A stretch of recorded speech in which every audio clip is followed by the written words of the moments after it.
I think he's so comfortable right now, so no. Do you want to get up? No, it's okay. The best time to pitch you, come on. Exactly. He's not noticing. Yeah. He's exhausted after He today. had a lot of fun. I'll distract him. Go, pitch. Yeah, most of you have already know because I was in the entrepreneurship club too.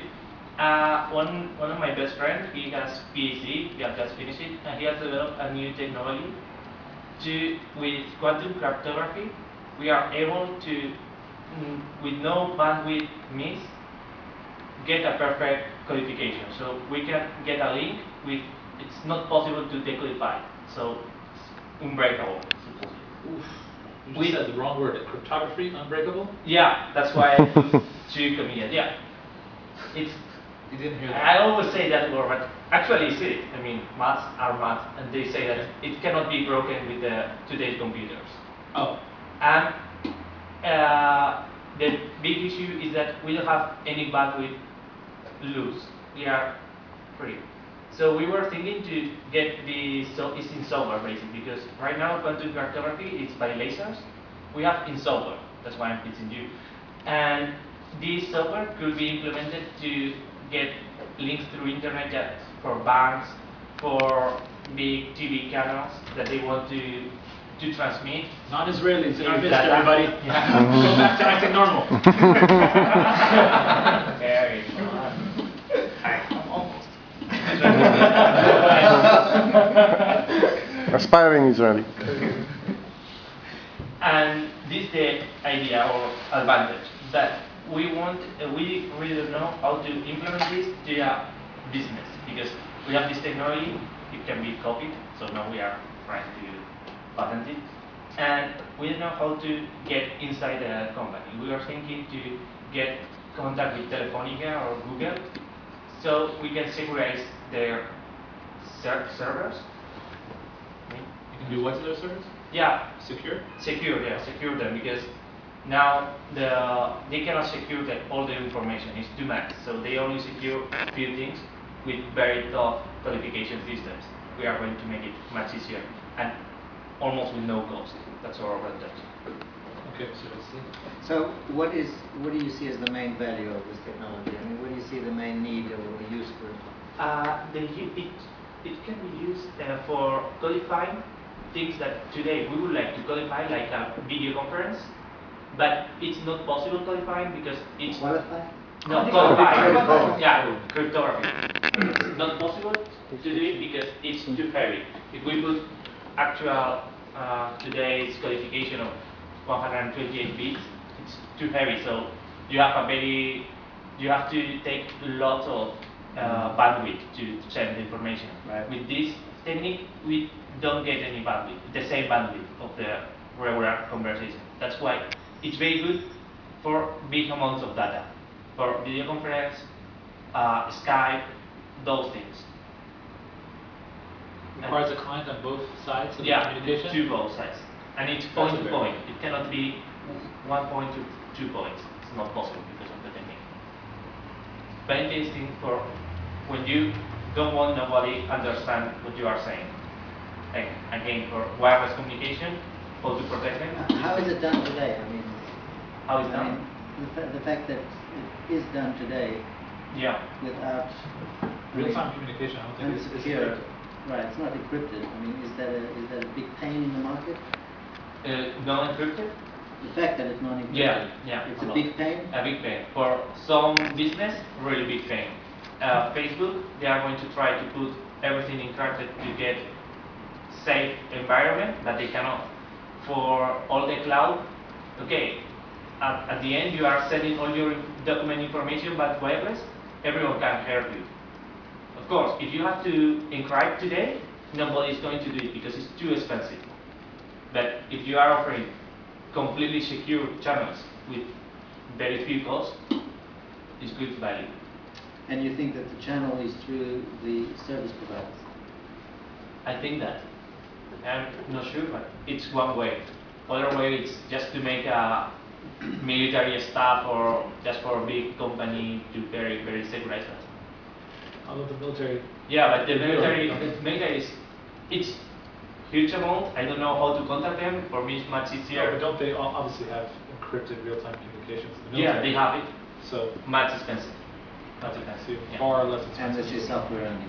Yeah. That's the point. But military is a market that I don't know. Telecoms, I know more. That's why. Did you bring your checkbook? I think that if you won't take it out, Yaron will. So Why do you think that it's so easy can be copied? I mean, Because this sounds like a significant technological. It's software.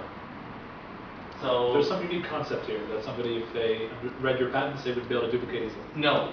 Well, they need to know something about programming, of course, but the big issue is the physics stuff around the mathematical stuff around that. Very few people in the world they know about that. I mean, they are able to understand those maths. I cannot. But yeah, at the end, it's just software. So if someone take it, they are able to copy it. So we need to protect that, just in case. But yeah, it's for me it's very easy to copy. Everything that is with software, I feel like anyone can take it. Now, one thing you have to say is, and Sequoia is interested, Benchmark interested, Redlock is interested, and what do you think? That's the key to the pitch, by the way. So we make our decisions independently. I mean, as you know, we're not driven by competition at all.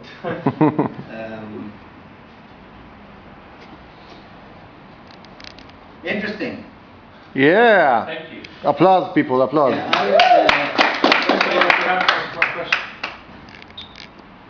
Choose.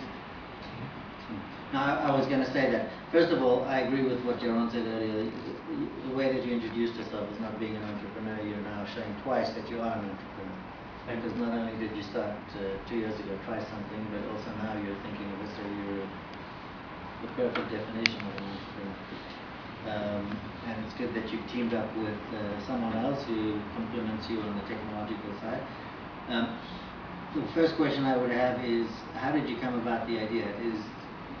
Was your partner, working on something, and then you thought, what can we do with this technology?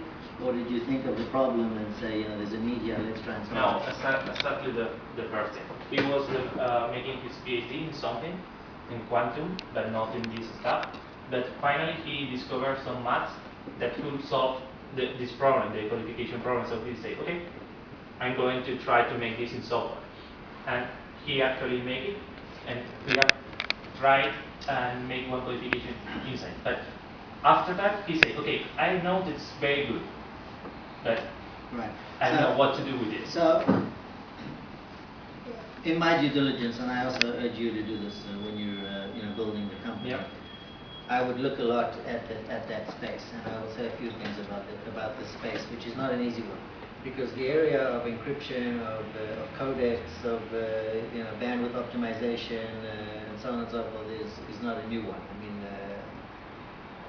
it's a relatively old one. If you look at all the companies that have technology companies around the space, the multiples on that are okay, but they're not the high growth social games companies.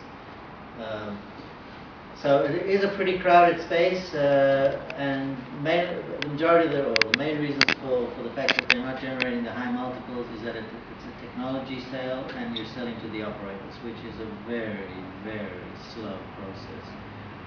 Selling to the operators, it's quite a heavy decision for them to go with with this technology which they're now betting their infrastructure on, and then selling it to their end customers, and it's a difficult proposition to buy that kind of heavy technology from a startup company which is now starting up. So that is something that I would check, very deeply and very well to make sure that you understand your exact.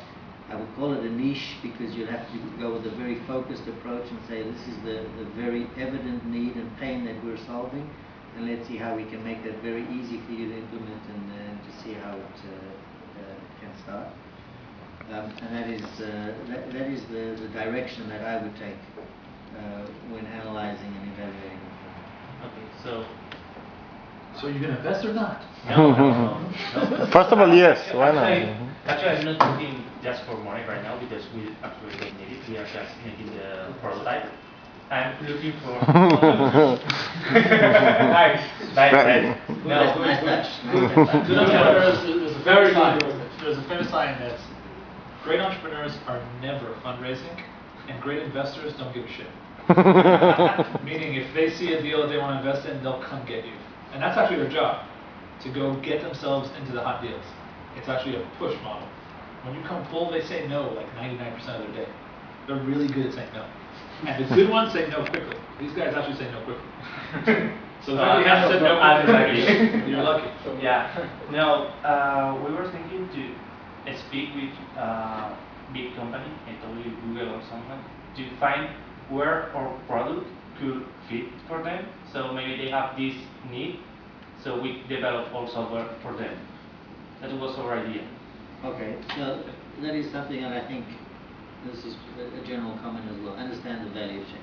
Okay, understand the value chain and where you fit in, and where is the value that you bring to that value chain, and then how important you can be as part of the value chain, and how easily or not easily can you be pushed out of that position that you carved out.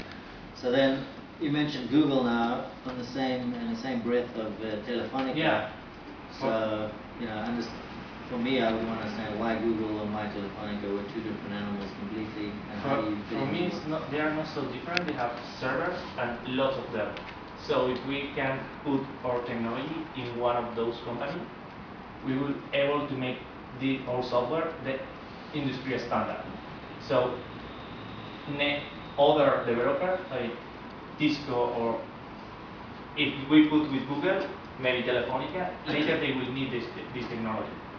But we need we are thinking that we need some company with enough data centers, that it will get the industry started.